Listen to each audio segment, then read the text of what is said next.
మీ ఎలాంటి వ్యాపార ప్రకటనలకైనా వెంటనే మా ఛానల్ సంప్రదించండి. నమో పిత్రే జన్మదాత్రే సర్వదేవమయాయ చ సుఖదాయ ప్రసన్నాయ సుప్రీతాయ మహాత్మనే. మాతృదేవో భవ పితృదేవో భవ. కర్కాటక రాశి వారికి డిసెంబర్ నెల 2025 సంవత్సరం గోచార ఫలితాలు ఏ విధంగా ఉన్నాయో తెలుసుకునే ప్రయత్నం చేద్దాము. ఇది కేవలము గోచార ఫలితాలే, జాతక ఫలితాలు కాదు. జాతకం తప్పకుండా రాయించుకోండి. అది మీ జాతకాన్ని 100% సూచించగలదు.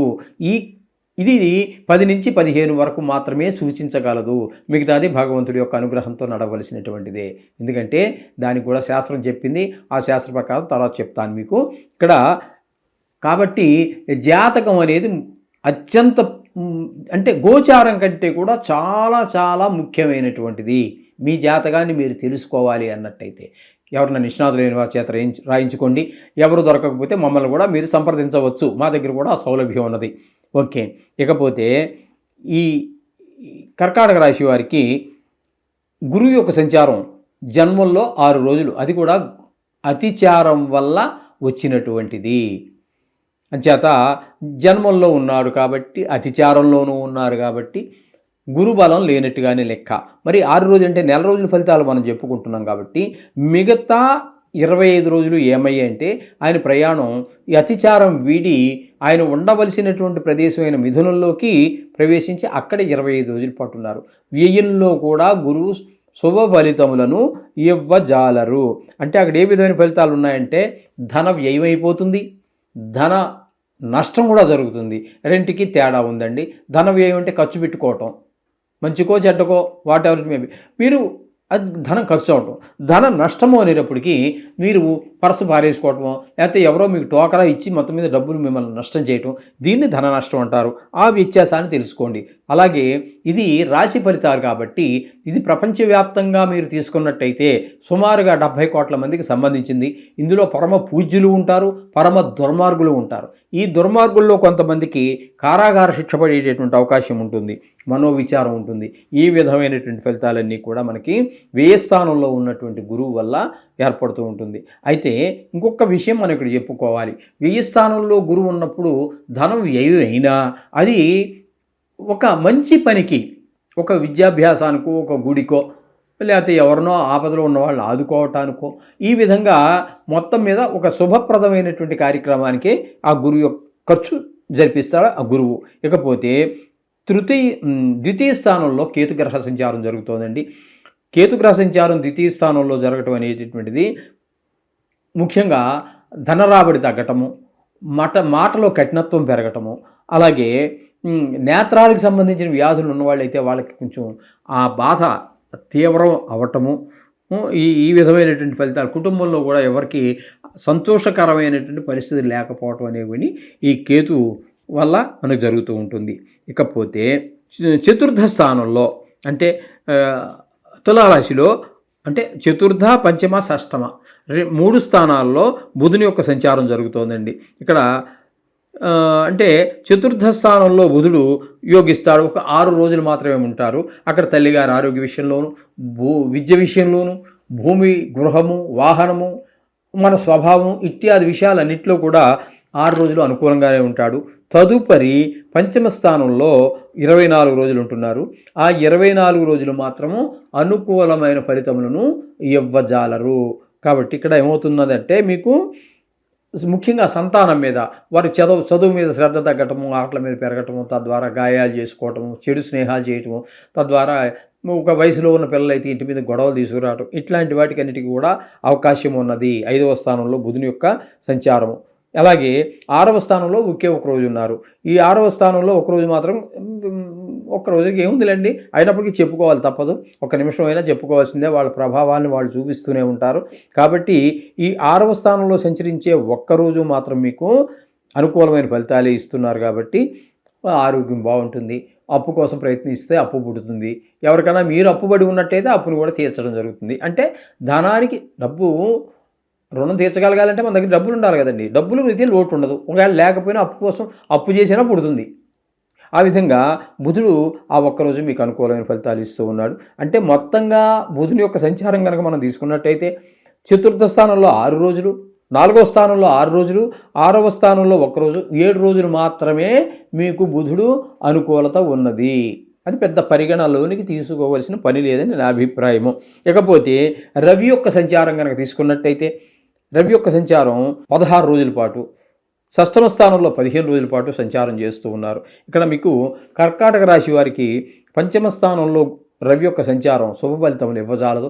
అది ఆయన కూడా సంతానం మీదే ప్రముఖంగా ఆయన యొక్క ఫోకస్ చేస్తారు, ఆయన దృష్టి అంతా పెడతారు. మీకు వాళ్ళు బుద్ధిబలం తక్కువగా ఉపయోగిస్తుంటారు, చెడు స్నేహాలు చేయటము, చదువులో వెనకబడడం లాంటివన్నీ చేస్తూ ఉంటారు. ఇకపోతే 6వ స్థానంలో 15 రోజులు సంచారం చేస్తున్నారు. ఆ 15 రోజులు మాత్రం 6వ స్థానంలో చాలా మంచి ఫలితాలు ఇస్తారండి. ఆరోగ్యం బాగుంటుంది, మీకు డబ్బులు ఏమైనా ఎవరికైనా అప్పు ఉంటే తీర్చేయగలుగుతారు, మీకు అప్పు కావాలంటే పుడుతుంది, ఆ తీసుకున్నటువంటి అప్పు కూడా సద్వినియోగం అవుతుంది. ఈ విధమైన ఫలితాలన్నీ కూడా రవి భగవానుడు మీకు ప్రసాదిస్తూ ఉన్నాడు. కుజుడిని కనుక తీసుకున్నట్టయితే 5, 6 స్థానాలలో కుజుని యొక్క సంచారం జరుగుతోందండి. కుజుని యొక్క సంచారం 24 రోజుల పాటు మీకు 6వ స్థానంలో జరుగుతోంది. మొదటి 7 రోజులు మాత్రం ఇక్కడ 5వ స్థానంలో జరుగుతోంది. 5వ స్థానంలో జరిగేటప్పుడు సంతానం మీదే దుష్ప్రభావాలు చూపిస్తాడు. కానీ 6వ స్థానంలో ప్రవేశించిన తర్వాత 24 రోజులు కూడా మీకు మంచి ఆరోగ్యం బాగుండడానికి, డబ్బులకు అప్పుంటే తీర్చేయడం, అప్పు కోసం ప్రయత్నిస్తే పుట్టడము, మొత్తం మీద ధనానికి లోటు లేకుండా అటు బుధుడు మీకు సహకరిస్తున్నాడు 6వ స్థానంలో. అంటే ఇక్కడ అంటే ధనురాశిలో ఈ కర్కాటక రాశి వారికి ఇక్కడ బుధుడు సహకరిస్తున్నాడు ఒకరోజు, అలాగే రవి సహకరిస్తున్నాడు 15 రోజుల పాటు, ఈ కుజుడు 24 రోజుల పాటు సహకరిస్తున్నాడు. ఇకపోతే ఈ విధమైన ఫలితాలని కుజుడిస్తున్నాడు. ఇక శుక్రగ్రహ సంచారం గురించి మనం చెప్పుకోవాలి అన్నట్టయితే 5వ స్థానంలో ఒక 20 రోజుల పాటు ఉంటున్నారు 5వ స్థానంలో.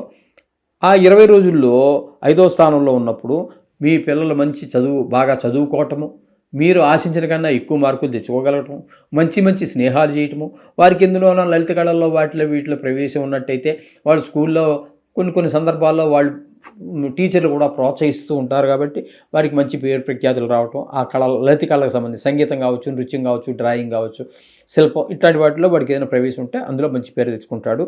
అలాగే ఇక్కడ మీకు 6వ స్థానంలో వచ్చేటప్పటికి ఆయన యోగ కారకం కాదు.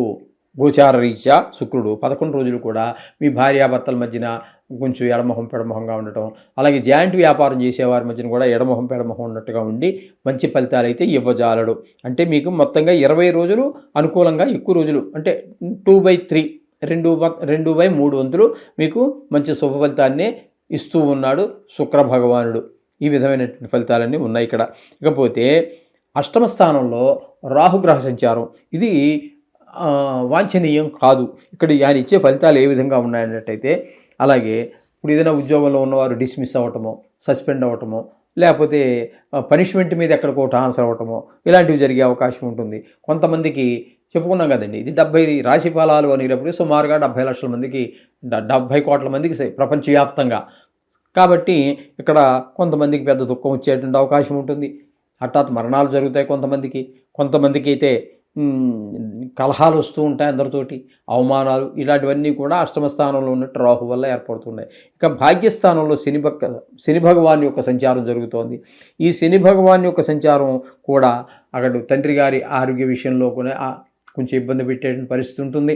అలాగే ఏ గుళ్ళు గోపురాలు తిరగాలనుకున్నా, మీరు ప్రయత్నం చేసుకున్నా, రిజర్వేషన్లు చేసుకున్నా కూడా మీకు ఏదో ఆటంకం వచ్చి వెళ్ళలేకపోవటం, అలాగే మీరు ఏదైనా గురుముహూర్త చేసుకున్నటువంటి ఉపాసన ఏదైనా ఉన్నట్టయితే దాని దగ్గర కూర్చుని చేద్దామన్నా మనసు లగ్నం కాకపోవటం లాంటివి జరుగుతుంటాయి. కూర్చుంటారు, మీరు మంత్రం చదువుతూనే ఉంటారు, కానీ మీకు మనసు మాత్రం లగ్నం కాదు. ఈ విధమైన ఫలితాలన్నీ కూడా శని భగవానుడి ద్వారా మీకు సంక్రమిస్తూ ఉన్నాయి. మొత్తంగా చెప్పుకోవాలి అన్నట్టయితే ఈ కర్కాటక రాశి వారికి బుధుడు ఒక 7 రోజుల పాటు మీకు అనుకూలమైన ఫలితాలు ఇస్తూ ఉన్నాడు. అలాగే రవి పాక్షికంగా ఆయన కూడా 15 రోజుల పాటు మంచి ఫలితాలు ఇస్తూ ఉన్నాడు. కుజుడు మాత్రం ఒక 24 రోజులు పాక్షికంగానే ఫలితాలు ఇస్తున్నాడు. అలాగే శుక్రుడు కూడా పాక్షికంగానే ఒక 20 రోజులు, అంటే 4 గ్రహాలు పాక్షికంగా మాత్రమే ఇస్తున్నాయి, కానీ పూర్తిగా నెల రోజులు మంచి ఫలితాలు ఇచ్చేటటువంటి గ్రహం ఒకటి కూడా లేదు. 4 గ్రహాలు మాత్రం పాక్షికంగా ఉన్నాయి. కాబట్టి తస్మాత్ జాగ్రత్త, ఎవరికి హామీలు ఉండవద్దు, ఎవరికి అప్పు అనేటటువంటిది ఇవ్వవద్దు, అలాగే మాట కూడా తోలనాడవద్దు. అంచేత అవన్నీ కూడా జాగ్రత్తగా ఆలోచించి, ఒకటికి 2 సార్లు ఆలోచించి చేసుకోండి. కాబట్టి వీరు ముఖ్యంగా నవగ్రహ మంత్రాలు, ఆ శ్లోకాలు ఏవైతే మీకు వచ్చో, గాయత్రి అయితే గాయత్రి, నవగ్రహ గాయత్రి అని ఉంటుంది, అదైతే అది మీరు చక్కగా రోజు పఠించడం ద్వారా మంచిది. ఇంకా వీలుంటే, మీకు టైం ఉంటే, మీరు చేసే వృత్తికి సహకరించేటట్టయితే పొద్దుటే గుడికి వెళ్ళడానికి, కార్తీక మాసం కూడా ఇంకా కొద్ది రోజుల పాటు ఉంది, ఆ నవగ్రహాల చుట్టూ తిరగండి, ఆ శివుని యొక్క దర్శనం కూడా చేసుకోండి. మీకు ఈ దోషాల నుంచి మీరు ఈజీగా చాలా సులభంగా బయటపడగలుగుతారు. శుభం.